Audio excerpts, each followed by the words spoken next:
en hommage à Brahim Waram. Ce jeune homme de 29 ans, fauché par la haine et le racisme criminel d'assassin qui venait de quitter le défilé du Front National.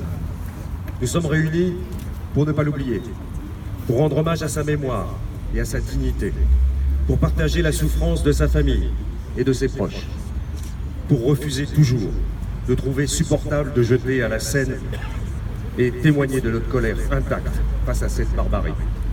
Hélas, depuis ce 1er mai 1995, il y a eu trop de victimes de crimes racistes.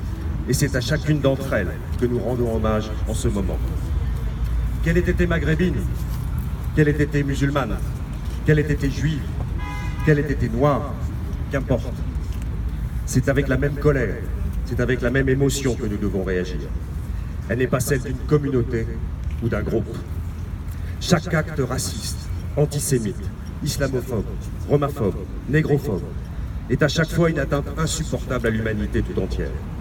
Alors que d'autres voudraient réécrire l'histoire, imposer des racines chrétiennes mythifiées, il nous revient de rappeler que nos traditions sont républicaines, celles de la fraternité, celles de la laïcité, celles de la solidarité. Voilà nos valeurs.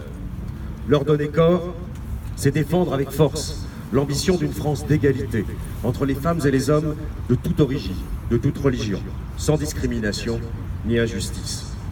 Pour cela, nous devons refuser les concurrences victimaires et prévenir les replis communautaires. Nul ne doit se sentir abandonné face au racisme et aux discriminations. C'est à la communauté nationale entière de se rassembler face à chaque drame frappant l'un des siens. Agir contre le racisme ne se divise pas. Nous devons nous mobiliser avec la même force, quelle que soit l'origine ou la religion de la victime, sans exclusive ni réserve. Reste en même temps à agir sur les causes du mal, complexes et multiples. Les amalgames essentialistes, les raccourcis simplistes, la désignation de boucs émissaires sont faciles et prospèrent dans l'opinion publique, dans les médias et sur les réseaux sociaux. L'extrême droite et les mouvements identitaires violents sont clairement en ordre de bataille, se réimplantent au grand jour sur le terrain, interviennent régulièrement sur Internet. Nous devons leur faire barrage et intervenir sans faiblesse partout où ils sont. Évidemment, il faut continuer à dénoncer le Front National, quel que soit son futur nom, ses dirigeants, qui portent toujours l'exclusion, le rejet de l'autre, la xénophobie et clairement le rejet de l'islam. Hélas, xénophobie et islamophobie ne sont pas le monopole du Front National. D'autres, à droite, mais aussi plus largement dans le spectre politique, surfent avec ces rejets, sous couvert d'une laïcité restrictive, de lutte contre le terrorisme ou de lutte contre les migrants. Agir contre tous les racismes oblige à refuser l'essentialisme, l'assignation communautaire. C'est refuser de ne considérer un individu que comme le membre d'un groupe, d'une communauté, sauf à nier son identité, sa singularité.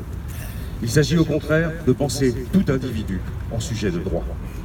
Agir contre le racisme nécessite aussi une volonté politique forte pour sanctionner tous les actes, tous les délits, toutes les discriminations, pour changer les regards, changer et casser les préjugés.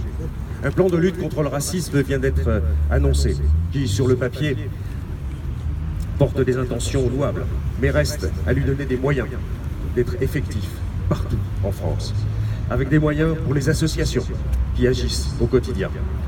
Le rapport de Jean-Louis Borloo, qui vient de remettre en lumière l'abandon des quartiers relégués sans espoir de progrès social, d'intervention solidaire de l'État, avec la disparition des services publics et de perspectives d'emploi, est à mettre en œuvre.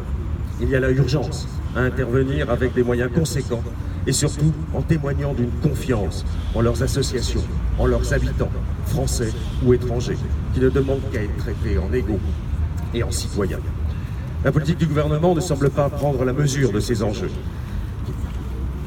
et du lien entre racisme et crise sociale.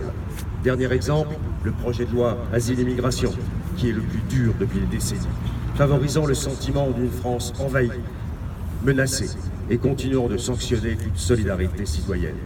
Cette politique est injuste pour les demandeurs d'asile. Elle est dangereuse pour la paix sociale. Agir contre le racisme oblige une vision globale et une volonté indéfectible d'égalité. C'est par des mobilisations citoyennes que pourront s'affirmer des alternatives.